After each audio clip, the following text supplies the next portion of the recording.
नमस्कार, news nation देख रहे हैं आप। बुलेटिन की शुरुआत करेंगे इस वक्त की बड़ी खबर से। किसी उम्मीदवार को एक से ज्यादा सीट से चुनाव लड़ने से रोकने की मांग पर सुप्रीम कोर्ट में सुनवाई टल गई है।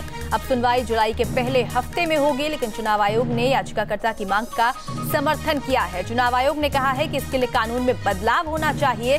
किसी का 2 जगह से चुनाव लड़ना और फिर एक सीट को छोड़ देना मतदाताओं से अन्याय है। इससे सरकारी खजाने पर भी बोझ पड़ता है और सीट खाली करने वाले से दोबारा चुनाव का खर्च वसूला जाना चाहिए। हमारे सहयोगी अरविंद सिंह इस खबर पर ज्यादा जानकारी के साथ जुड़ गए हैं। अरविंद, क्या कुछ और जानकारी है, क्या कुछ कहा सुप्रीम कोर्ट ने? देखिए, सुप्रीम कोर्ट में इस मामले की सुनवाई जुलाई के पहले हफ्ते के लिए टल गई है, लेकिन महत्वपूर्ण बात यह कि चुनाव आयोग ने याचिकाकर्ता की मांग का समर्थन किया है। याचिकाकर्ता ने आरपी एक्ट की धारा 33 के सबसेक्शन 7 को चुनौती दी थी, जिसमें एक उम्मीदवार 2 सीटों से चुनाव लड़ सकता है।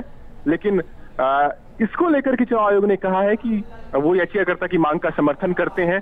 किसी उम्मीदवार को 2 सीटों से चुनाव लड़ने की इजाजत नहीं होनी चाहिए, क्योंकि ऐसी सूरत में जब उम्मीदवार किसी सीट को छोड़ देता है तो ये उस क्षेत्र के लोगों के लिए के साथ एक किस्म से नाइंसाफी होती है। चुनाव आयोग का ये भी कहना है कि अगर कोई सीट छोड़ता है तो इसके लिए उस सीट के पर जब दोबारा चुनाव होता है, इसका खर्च सीट छोड़े जाने वाले उम्मीदवार से वसूला जाना चाहिए। और ये भी कहा गया है कि इसके लिए कानून में बदलाव होना चाहिए ताकि कोई उम्मीदवार एक साथ 2 सीटों पर चुनाव ना लड़े।